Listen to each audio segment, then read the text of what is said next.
people, because I've had a place that I rented in that way, and some people don't leave it so nice, you know. I knew that almost nobody could have left it cleaner than us, maybe someone.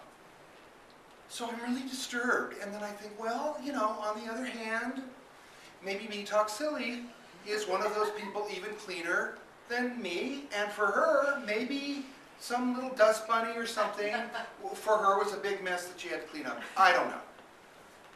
I am telling you this whole story, first of all, because I couldn't believe how assaulted I was, how offended I was that that Brenda, who would have no way of knowing, except that she's got to trust Me Talk Silly gets paid to clean the house. So, and I'm saying this to you because this is another thing about this work, is people have judgments, people have opinions, people have thoughts about us. And I am old enough now that, you know, I've gone through being assaulted by other people's judgments in life, like we all have at various times. And you would think that after 6 decades of people saying whatever it is they say about you and feeling judged or being offended that somebody has an opinion, one would think that you'd get, you know, like, who cares? And about most things, most things I don't care. But it was really interesting to me in this one area how much I do care. And how offended I got just by somebody having an opinion. And that is also part of this. Because when acting teachers, when people go, take a risk, make a bold choice, as directors will do. One thinks, what does that mean? Does that mean be weird? Or do something very different than anybody else would do? Or, you know, what does that mean when people, or just the simple be yourself? You know? That's what they mean. When they say make a bold choice, they mean take the chance to be and share who you are, because somebody might say something that could really assault you. That is the bravest choice you can make. That is the biggest risk you can take. To put yourself out there on the line in a cottage in Maine for judgment. Because sure enough, people have their judgments. And sometimes one person's clean may not be Me Talk Silly's clean. She may think we're dirty pigs. I know I'm not. But who knows what little scrap, that caused her to report she had to scrub house. I know they didn't have to do anything to re-rent that house. And yet, for her, so now, Brenda has had to hear somebody else's judgment. That's the hard part of the fact that we're being judged, is sometimes we don't know where else that's going. Like, a casting director says to our agent something, and then we hear third hand that some casting director thought we were a little quiet, or a little slow, or a little silly, or a little over the top. And we're like, assaulted. That's because being ourselves in the world is a huge risk. People will have judgments. Some of those judgments will get passed on to others without our having anything to do with it. And sometimes we will hear them back and we will go, excuse me? Because we took the big risk. We were ourselves. We just let other people observe. And when we're artists, we triple the risk. There's a famous story about Picasso, and some of you may have seen it. There was a documentary many years ago when Picasso was still alive.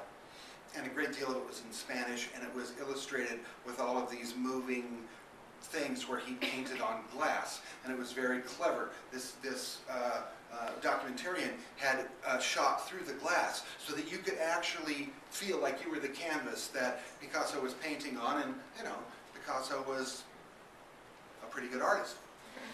And it's a very interesting thing. And in one point, in the American version, this is not in the American version because it was too racy at the time this documentary was made, which was in the late 50s, early 60s. But in the French version, it was originally made in French, there is a scene left where Picasso is talking about the horror of his life, painting.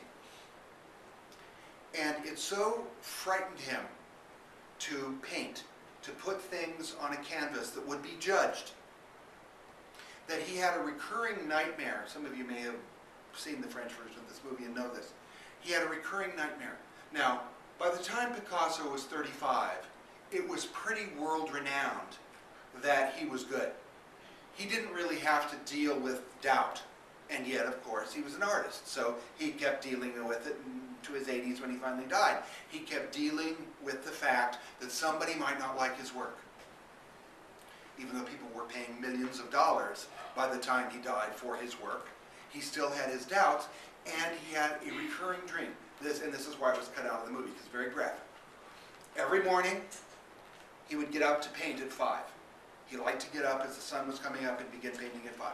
From 3 to 4:30 or 5, when he would get up, he would be haunted by a dream, and that's what would wake him up. And in the dream, same dream, every day of his life, all right? In this dream, he's naked, he's standing at a big table, his penis is on the table. It's penis height. His penis is on the table, and in the dream, there are 100 nuns with butcher knives. And they're all standing there, and he's frozen in this dream with his penis on the table and nuns glaring at him, because he painted naked women, etc., with butcher knives. Okay? This is how tormented Picasso was about taking the chance to be himself on canvas. So if you get a little shaky about all the judgment in the world, you can be a pretty renowned artist and still be so shaky about the chance that it takes to put your soul on canvas or on stage or into a character that you can actually have such a horrifying dream, and you are so plagued by it you can't stop having the dream. That's how confrontive it was for him to finally get up and paint. The 2 hours before he rose to paint, he would have to reprocess the chance he was taking by having this dream over and over and over and over again, haunting him about the chance it takes to just be a human being, but to be an artist and put some of your humanity in a character, on a canvas, in a sculpture, in a photograph, in a piece of music, in your guitar playing, however it is you're expressing it, because somebody could go, "You suck. That's ugly. Don't do that. She spoke too fast. She didn't think. She should have studied more.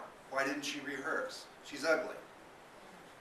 One of my friends, Diane, who is an old friend of mine, used to be a client of mine when I was a manager. I've known her 25 years. And she showed up in New York to take class. I hadn't seen her for 25 years. And it was fun, because I love her. And it was so interesting to see her after all this time, and, you know, all this stuff. And Diane is a fairly accomplished actress. You know, she's worked on and off Broadway, small films, made a career out of acting. And she has done this to the stage of being Tony nominated. So she's a fairly, you know, accomplished actress.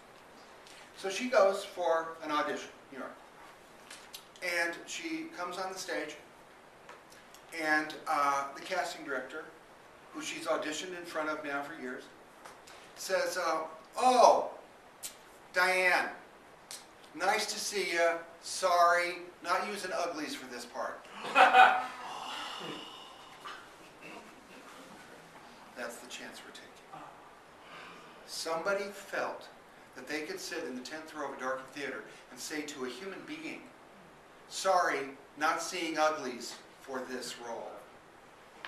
To which Diane pulled up in essence and said, "Sometimes you have to travel down a couple miles of dusty road to get to the scenic overlook." The director said, "Miss Tyler, will you please proceed?" And she was called back, and she's now understudying the woman who got the part. All right? Because sometimes you got to go, you know what? I know I'm not the most attractive woman in New York. As a matter of fact, I know, but I also know it.